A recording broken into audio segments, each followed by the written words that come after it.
it's me, Renee. I'm back. And as you can see, this is a video in honor of today. Today being Norway's National Day. Yay! Happy us!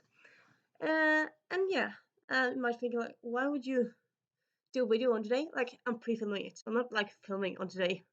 That would be weird. I suppose I could do that, but yeah, I'm not doing that. I'm pre-filming it, and yeah, I just kind of got the idea to like make this video, and yeah, it's not gonna be a long video, but yeah, it's gonna be a video of two parts.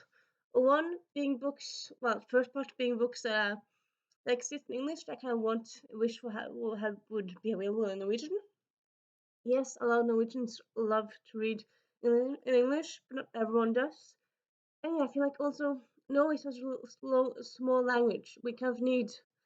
I mean, yes, we have a lot of authors in Norway, but also like translating stuff.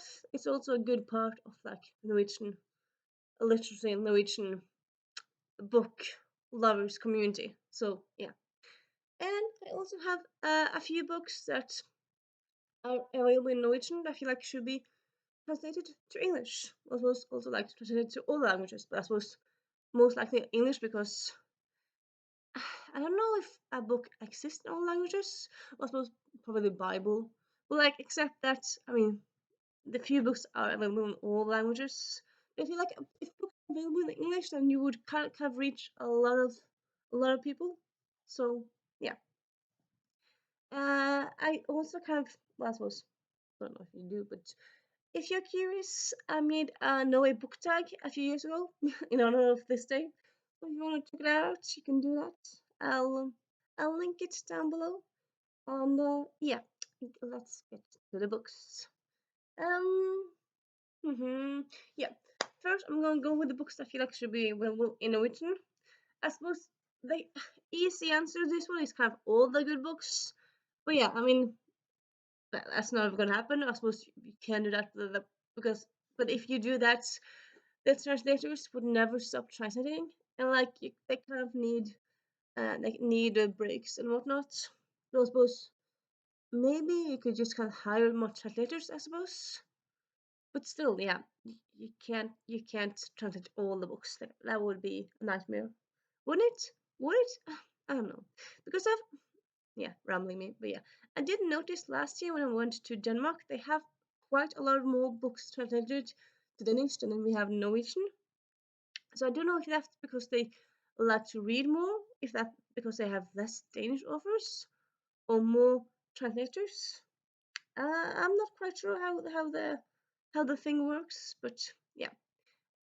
Yeah, yeah. Let's get to the point. Also, as I decided to do a kind of theme, a kind of through line of 7 because it's the May the 17th. I suppose I could have gone with 17, but yeah, as I had instead to go with 7. So yeah, I have 7 in each pile, and yeah. First, as I said, the books I wanted to be available in Norwegian. We have the Heroine Complex by Sarah Kuhn. I mean, it's just so original and lovely and uh, diverse, but also so important and so original, as I said, and funny, and yeah, all the amazing things. It's one of the few books, at least in my mind, that are perfect. Like a lot of books I really enjoy and really love, but like even a lot of books I love, I have nitpicks with here and there. This one, for me, zero nitpicks. I love everything about it. And I just feel like if you had this available in Norwegian, could definitely reach a lot of people. I think like yeah, you can even like do the same cover. I suppose well, not the same cover then, a similar cover. I feel like you can reach a lot of people who feel like reading is boring. If you see this, does this look boring?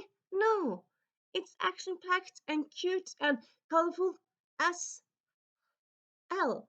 So yeah, this definitely needs to be available in all languages, not just Norwegian, but yeah. And then we have Half a Soul by Olivia Atwater.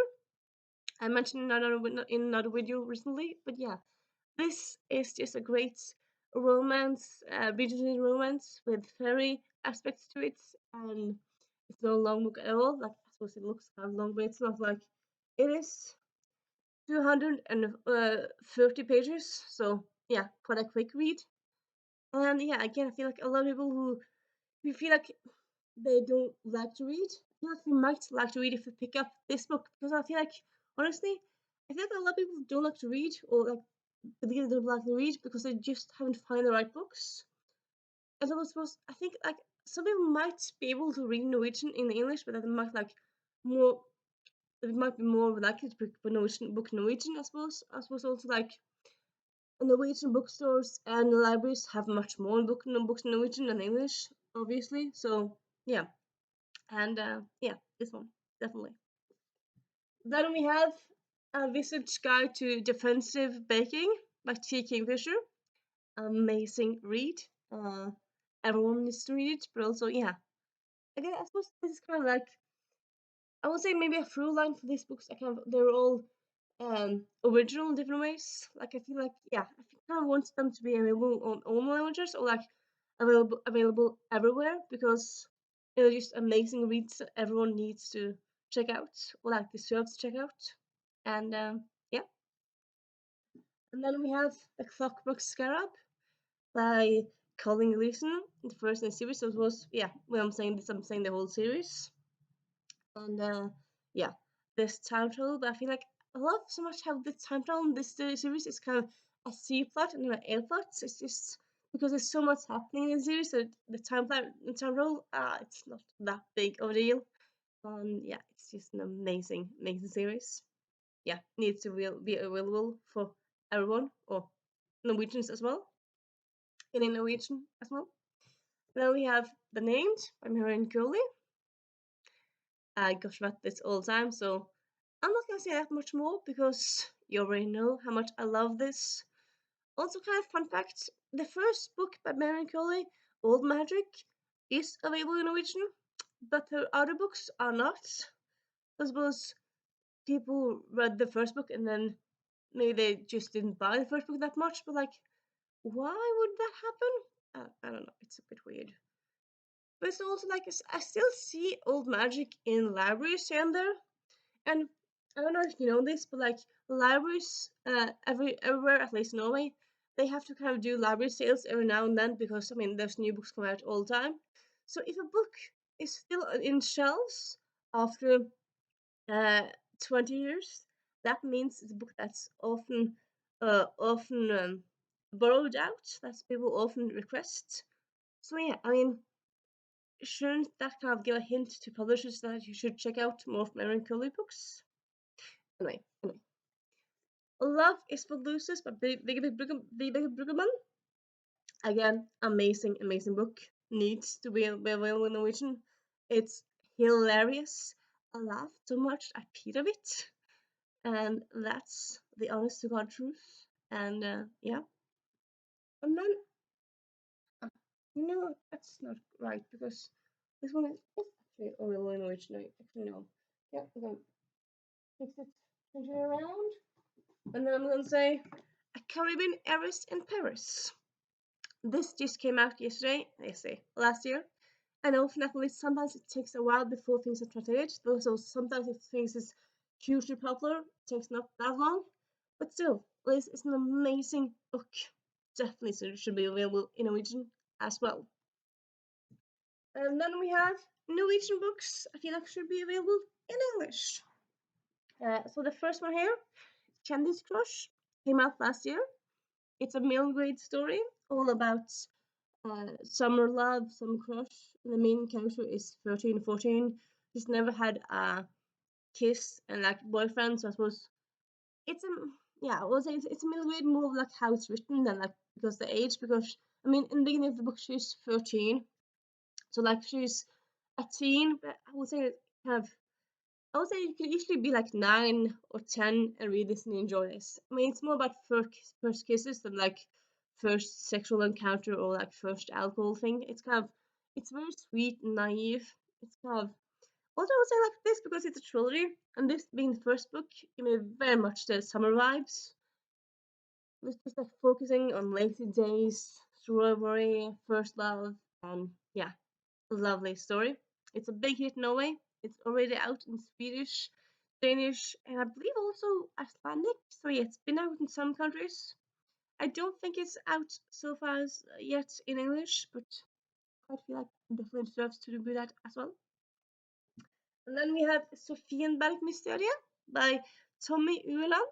So this, as you can see, or I suppose maybe yes, it's a mystery.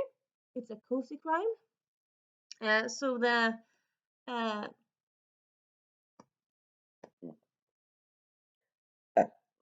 sorry.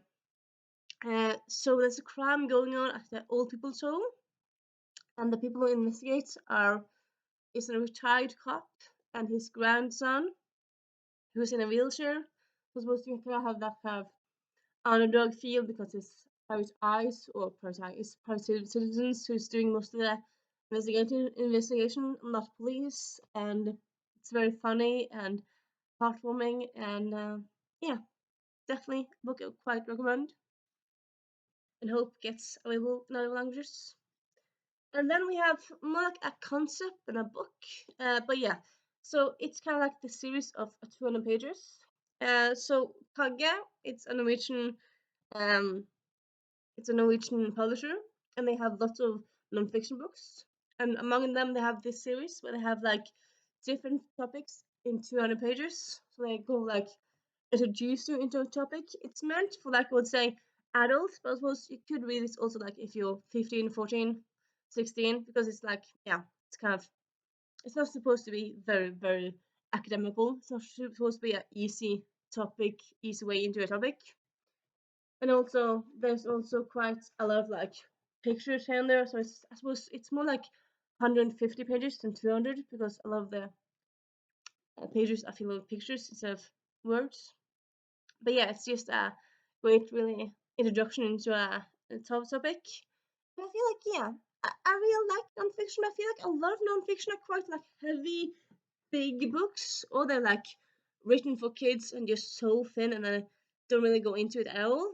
And I feel like this is quite a good middle way because it's for adults or teens, and it doesn't uh, talk down to you, but it's also like just a quick introduction to a topic. And yeah, I feel like you should definitely have kind of more nonfiction nonfiction books in this kind of style. I feel like so yeah. Then we have Skrine by F.K. Fuchsganger. This is a Sherlock Holmes remix. It's not a retelling, it's a remix. Because in one of the Sherlock Holmes stories, at the quite end of the book, well, quite end of the book, it's just a few Sherlock Holmes books, but yeah, at the end of the story, the Watson, because it's also always the narrator, he mentioned that he talks to Lestrade and says like, and then Sherlock says to Lestrade, if you need us, we'll be somewhere in Norway. And that's it. And then in the next novella from Sherlock Holmes, no mention of it. So this is a story, kind of chunky, but yeah, of what happened in Norway in that time. It's a story of secret societies, or well, yeah, secret societies of ancient prophecies, or prophecies, uh, ancient times, and yeah, I love Sherlock Holmes, and yeah, I very much enjoyed this story. It's not written by like Sherlock Holmes' uh, grandson and stuff like that. Oh, grandson. Well, it's not written by Arthur Conan Doyle person something like that. It's written by a Norwegian. But yeah, I feel like it quite kind of captures the Sherlock Holmes essence of it. I feel like. But yeah, I suppose maybe this is already available in English. I don't know because maybe it could be because Sherlock Holmes is so popular as a IP. But if not, I feel like it definitely should. Definitely should. And then we have Meninga med livet by Are Kalve, which is another nonfiction. Are Kalve is a Norwegian comic, but he's also a writer because he's written a few. He's done like a few stand-up shows where also like he has a stand-up show, but he also has like a book that's kind of like the stand-up show or the theme of the stand-up show in a book form. Here it's all about music hits and like can music hits tell you the meaning of life? And yeah, quite a fun story and interesting one, really. Sorry.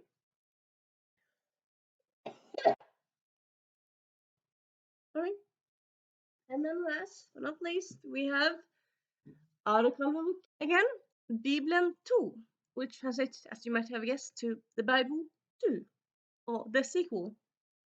And yeah, it's kind of like talks about what happens. What would happen if Jesus came back? Like, because I mean, some a lot of Christians say like Jesus will come back to us. He will return to us. And this tells the story of what happened if he did come back, and he comes back to Norway, and he makes another gospel, and yeah, it's a very funny story. It is fiction, as you might have guessed, but yeah, I feel like it definitely should be available to a lot more people and audiences. So yeah, and yeah, that's my short little video for today. I hope you enjoy this little video, and I hope you have a nice day. I will definitely. I'm spending it spending it with family, with some of my nieces, and yeah, be eating lots of ice cream, and yeah. See you soon. Bye.